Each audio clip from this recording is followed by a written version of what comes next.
Ich bin Simon von Deepfilm und in unserem Format Deep People stellen wir Leute und ihre Leidenschaften vor. Heute sind wir in das schöne Idstein gekommen, um uns mit Ottmar Weigel zu treffen.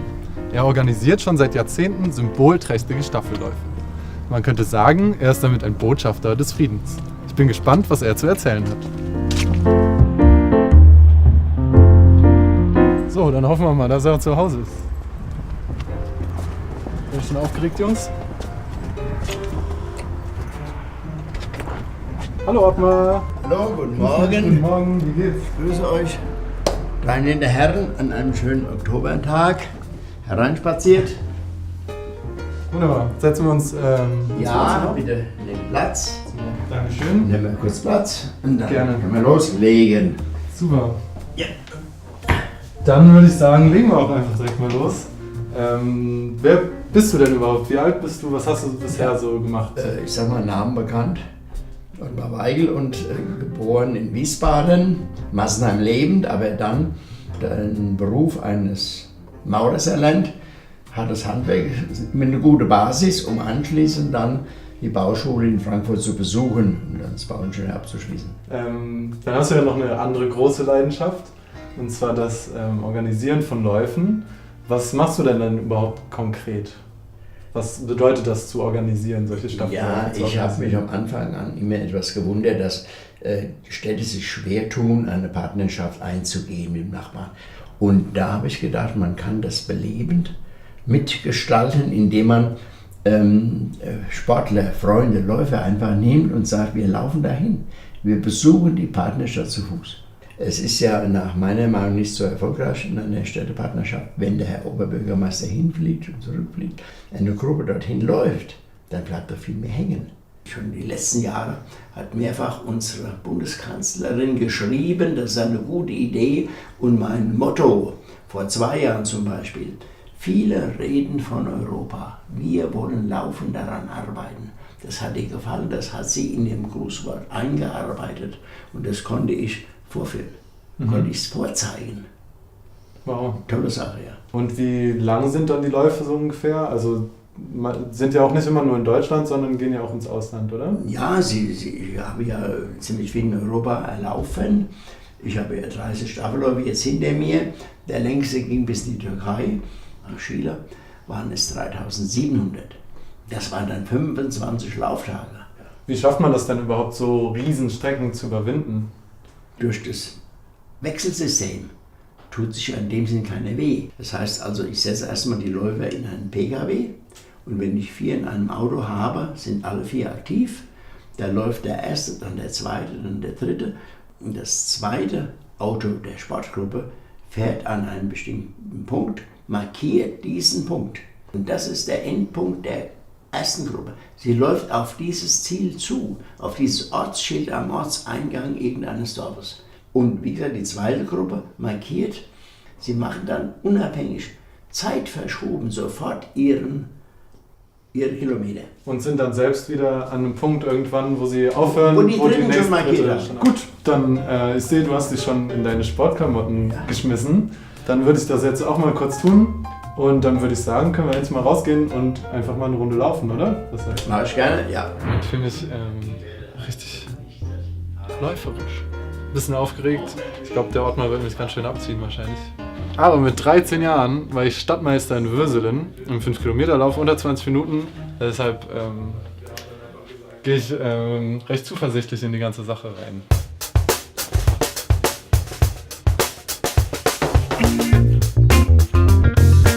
So, jetzt geht's los. Würde ich sagen, dehnen wir uns erstmal ein bisschen, oder? Ihnen ist immer wichtig. Die Waden. Das aber nicht nach dem Laufen. Oder machst du das Das auch? macht noch nach dem Laufen. Ich vorher und hinterher.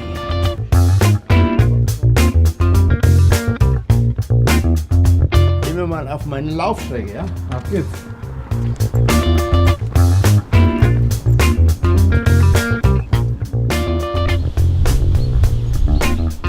Was würdest du denn so sagen, sind typische Anfängerfehler beim Laufen? Was sollte man vermeiden? Man muss einmal gute Schuhe kaufen. Schuhe sind das A und O. Und dann muss man natürlich auch Verhalten anfangen. Das heißt, eher auf Ausdauer gehen als auf Sprintschnelligkeit. Okay. Was war so deine Rekordzeit bei einem Marathon? Meine Bestzeit war in Frankfurt 3,34. 3,34? Ja. Wow, das ist nicht schlecht. Ich war so stolz, als ich in Moskau gelaufen bin und war zum ersten Mal unter 4 Stunden. Genau, das kenne ich so, die 4-Stunden-Marke quasi als die heilige Marke, die man überschreiten will. Aber dann bist du ja mit knapp über 3,5 Stunden, bist ja schon ordentlich drunter, ne? Ja, als Hobbyläufer war ich ja schon soweit ganz gut drauf. Aber dann läufst du ja eigentlich immer in der puren Idylle, könnte man sagen, oder? Ja. Vorbei an netten Kühen. Was macht die Kühe so nett? Ja, sie sind mir sympathisch einfach. So, wir sind jetzt beim ersten Meilenstein. 1 Kilometer haben wir geschafft. Und wie viel läufst denn du sonst, wenn du in deiner Freizeit so läufst? Ja, dann ist es hier unser Ring, hier im Gelände. Ich sage Ring, weil es auch ein Rundweg ist. Und der hat genau vermessen 10 Kilometer. Und was würdest du so sagen, ist so deine Durchschnittsgeschwindigkeit? Ich bin jetzt noch jetzt über 80, da kann ich mir auch bei 10 Kilometer im Wettkampf 80 Minuten, also 1,20 erlauben. Und mit wem läufst du dann? Läufst du dann alleine? Mit einer Frau. Ah, okay. Sie ist immer die treibende Kraft. Sie hat hier die Angewohnheit, mit mir loszulaufen, so im gleichen lockeren Tempo. Ja. Und dann kommt was Böses, was sie dieses Jahr gemacht hat. Sie umkreist mich. Und das mag ich nicht so.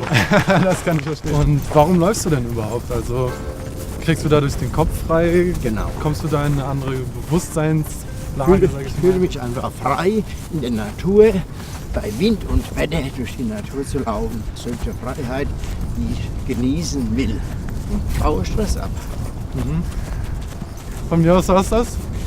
Wir laufen jetzt einfach noch ein bisschen weiter, würde ich sagen. Ja. Das will ich schaffen. Oh, guck mal.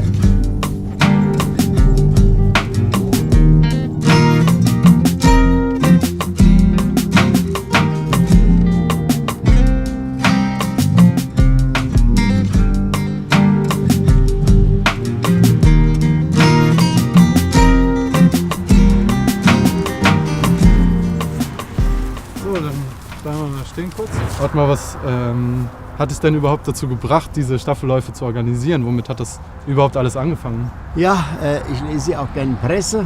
Und wenn in der Zeitung steht, man tut sich schwer mit einer Partnerschaft.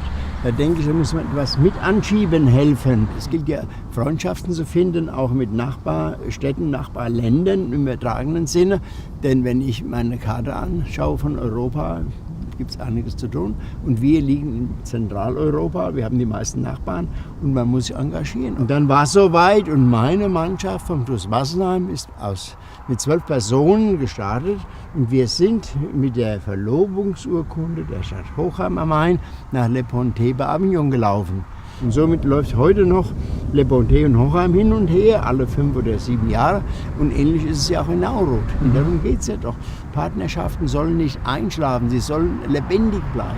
Aber so ein Lauf vitalisiert das Ganze dann ja auch nochmal. Ne? Genau, ja. Komm, wo kommt denn diese Motivation her, überhaupt so große Läufe zu veranstalten und dadurch Menschen und Städte und Länder und sogar Kontinente zusammenzubringen? Der Einfluss des letzten Krieges, der hat mich auch mitgeprägt. Denn in meiner Zeit gab es überall Feinde, aber dann Nachkriegszeit miterlebt und dann versucht man ja auch, die Grenzen zu überwinden. Die Grenzen sind im Menschen drin, die muss man abbauen, helfen, man muss ja vielleicht dazu beitragen. Und dann kann man ja auch durch den simplen Laufsport in Nachbarländern laufen besuchen und kann dann versuchen, Freundschaften zu gründen und Vorurteile abzubauen. Letzten Endes ist das Bestreben, eben das anders zu machen, das ist also vielleicht mit entscheidend gewesen. Wie sieht es denn dann konkret aus, wenn du einen Lauf planst? Also was musst du beachten? Wie planst du die Routen? Wie planst du die einzelnen Stationen, die Unterkünfte? Ja, ich gehöre ja noch zu der älteren Generation, die ja noch gerne mit Landkarten plant. Am besten kleine Städte auswählen, die im Abstand liegen von ca. 140, 160 Kilometer. Das ist so die mögliche Tagesleistung einer Laufgruppe. Und so baue ich das zusammen. Als ich den Lauf in die Türkei plante, da musste ich genau sagen, ich muss Partnerstädte einbinden. Ich muss also die Punkte so legen, dass ich Laufrunde zum Beispiel aus Görlitz und aus Breslau einbinde, um den Bereich dort zu gestalten und zu erlaufen. Und dort war uns auch das Abendessen sicher durch die Bekanntschaft und durch eben das Entgegenkommen der dortigen Stadtverwaltung.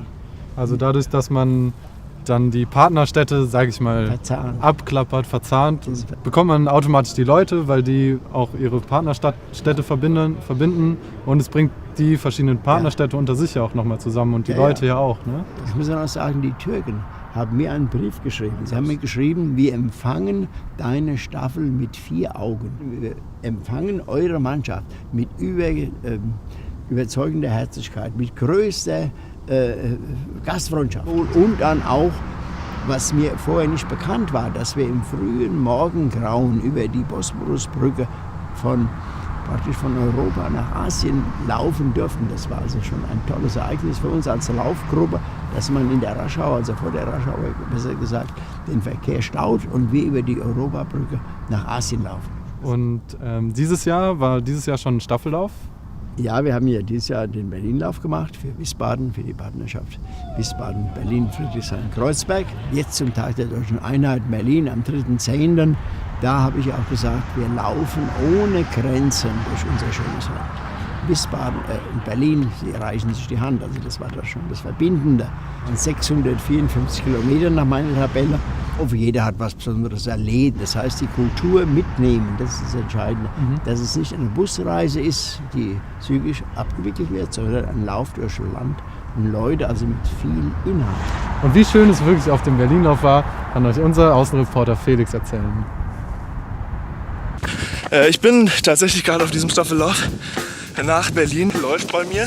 Meine Nase läuft ein bisschen und der Staffellauf ist in vollem Gange. Wir laufen von Gischenbach gerade nach Gischenbach. 2 unterschiedliche. Staffellauf ist eine super Sache. Alle erreichen irgendwie gemeinsam so ein Ziel. Jeder trägt seinen Teil dazu bei. Laufen ist schön! Schön in der Rhön! Ich laufe jetzt noch so ein bisschen weiter und genieße das schöne Wetter. Ciao, ciao! Jo, vielen Dank Felix für deine Berichte. Meine letzte Frage an dich wäre, wie geht's denn jetzt weiter? Wie sieht die Zukunft aus? Planst du nochmal 30 Läufe oder hörst du auf? Ich denke, es sind die Weichen gestellt, die Spuren gelegt. Das Laufen wird ja nicht aufhören. Nein, ich werde, solange es geht, werde ich je nach meiner Verfassung draußen sein in der Natur und werde laufen. Also Ottmar, war wirklich sehr, sehr interessant bei dir. Ich bin sehr beeindruckt, wie du irgendwie auf deine ganz eigene Art und Weise durch diese organisierten Läufe die Leute und die Menschen zusammenbringst. Dann vielen Dank. Danke auch. Mach's gut, komm gut nach Hause. Ja. Tschüss.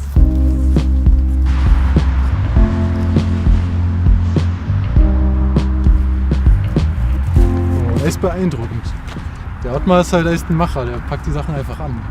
Nach seiner Kindheit im Krieg hat er auf seine ganz eigene Art und Weise zum friedlichen Austausch von Regionen, Ländern und sogar Kontinenten beigetragen. Ich tue es jetzt einfach mal dem Ottmar gleich und sorge für ein paar epische Bilder zum Schluss. Das war die People. Bis zum nächsten Mal.